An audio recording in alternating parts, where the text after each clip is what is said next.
दिव्यांग व्यक्ती हक्क अधिनियम 2016 संपूर्ण देशात दिनांक 17 एप्रिल 2017 पासून लागू करण्यात आलेला आहे। बघा मी काय म्हणतोय, दिव्यांग व्यक्ती हक्क अधिनियम 2016 संपूर्ण देशभरात दिनांक 17 एप्रिल 2017 पासून लागू करण्यात आलेला आहे। आणि याच जो अधिनियम आहे या अधिनियमाप्रमाणेच 1995 निरसित करण्यात आलेला आहे। कारण की या अगोदर 1995चा जो अधिनियम होता तो निरसित करण्यात आला आणि त्यानंतर दिव्यांग व्यक्ती हक्क अधिनियम 2016 अन्वये दिव्यांगांच्या 21 दिव्यांग प्रवर्गाचा समावेश करण्यात आलेला आहे।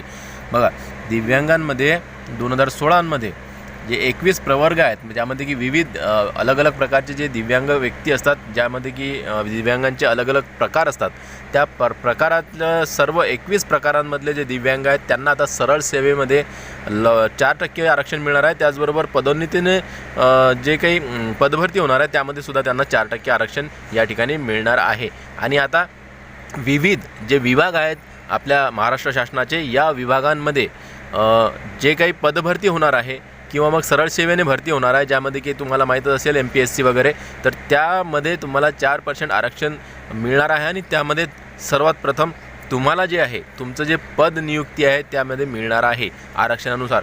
तर बघा याचा उद्देश दिव्यांगांना, सर्व दिव्यांगांना सक्षम करण्याचा आहे आणि त्यासाठी शासकीय, निमशासकीय, स्थानिक स्वराज्य संस्था, स्वायत्त संस्था, महामंडळे इत्यादीमध्ये पदांचा आढावा घेऊन त्यामध्ये आता पदभरती याची सुनिश्चिती करण्यात येणार आहे आणि लवकरच दिव्यांग बांधवांना यामध्ये पदभरती मिळणार आहे। सर्व काही जाणून घेऊया आजच्या व्हिडिओमध्ये। खास असा शासन निर्णय सरकारने काढलेला आहे आणि सर्व दिव्यांग बांधवांसाठी हा जो व्हिडिओ आहे हा खरंच खूप महत्त्वाचा राहणार आहे। नमस्कार, मी देवानंद गवांदे स्वागत करतो आपल्या लाडक्या यूट्यूब चॅनलमध्ये, ज्याचं नाव आहे टेक्निकल मराठाजी। या चॅनलवर जर तुम्ही नवीन असाल तर चॅनलला सबस्क्राईब करा, व्हिडिओला लाईक करा आणि शेअर करायला विसरू नका। चला तर आजच्या व्हिडिओला सुरुवात करूया आणि संपूर्ण माहिती जाणून घेऊया। तर बघा हाच तो शासन निर्णय आहे। 3 डिसेंबर 2025चा शासन निर्णय आलेला आहे आणि दिव्यांगांसाठीची पद निश्चिती करण्यासाठी एक समिती गठीत करण्यात येणार आहे आणि त्या समितीद्वारे सर्व दिव्यांग बांधवांची पदभरती होणार आहे। म्हणजेच की सर्व वेगवेगळे जे विभाग आहेत, सर्व जे काही आपले शासनाचे विभाग आहेत महाराष्ट्र शासनाचे, त्या विभागांमध्ये वेगवेगळे जे काही स्वायत्त संस्था असतील, शासकीय, निमशासकीय आणि इतरही जे काही महामंडळे असतील, त्यामध्ये जे पदभरती होणार आहे सर्व दिव्यांग बांधवांची, तर त्यांना 4% आरक्षणानुसार त्यांची पदभरती त्या ठिकाणी होणार आहे।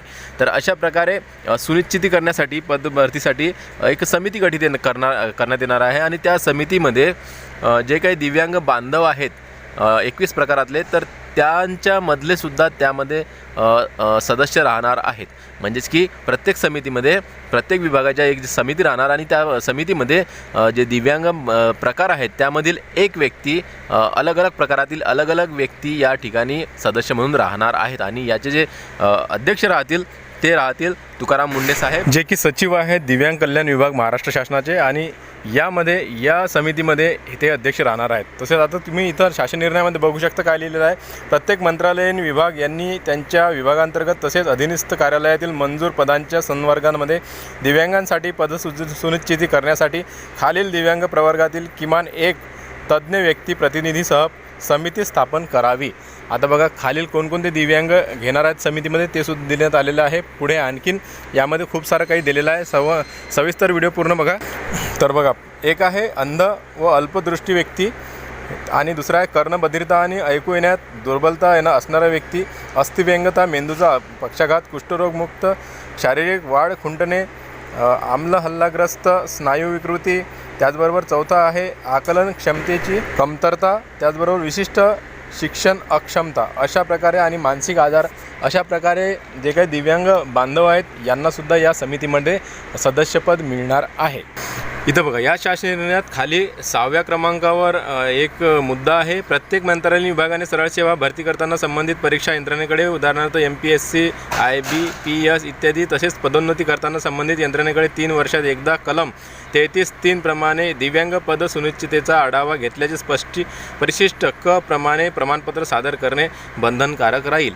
तर बघा हे समिती गठीत करण्यात आलेली आहे की जे काही दिव्यांग बांधव आहेत त्यांना त्यांचं पद मिळावं, त्यांचं जे आरक्षण आहे 4% जे आरक्षण त्यांना मिळालेलं आहे त्यानुसार त्यांना पदभरती मिळावी यासाठी गठीत करण्यात येत आहे ही समिती आणि त्यानुसार आता सर्व दिव्यांग बांधवांची पदभरती होणार आहे। तर तुम्ही UPSC MPSC द्वारे तयारी करत असाल किंवा मग पदोन्नतीने पदभरती निघालेली असेल तर तुम्ही याचा फायदा घेऊ शकता। अशा प्रकारे सर्व दिव्यांग बांधवांसाठी ही आनंदाची बातमी आहे आणि महापदभरती जेव्हा निघणार तुम्हाला त्यामध्ये घेतलं जाणार, भरती केल्या जाणार आहे। तर तयारीला लागा आणि आपल्या सरळ सेवा किंवा पदोन्नतीने भरतीसाठी तयार राहा। तर मित्रांनो, व्हिडिओ आवडल्यास लाईक करा, भेटूया पुन्हा नवीन एका व्हिडिओमध्ये। तोपर्यंत जय महाराष्ट्र।